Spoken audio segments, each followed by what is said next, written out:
nature of God is a nature of doing good. That is his nature.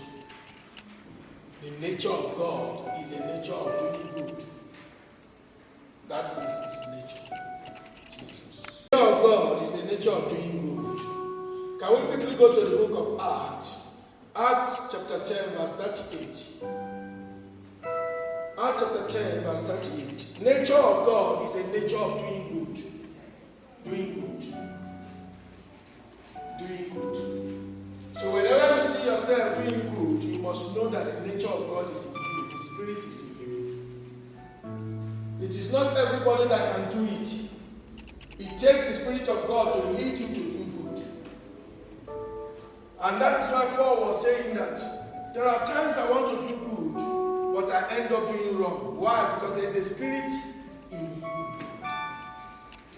So the nature of God, when one has the nature of God, he has the Spirit of God. And if that Spirit is in you, it quickens the inner spirit that is in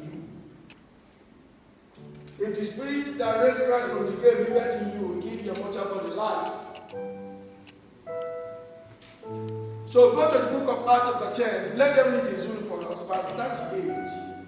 Acts chapter 10, verse 38, please. Amen. Amen.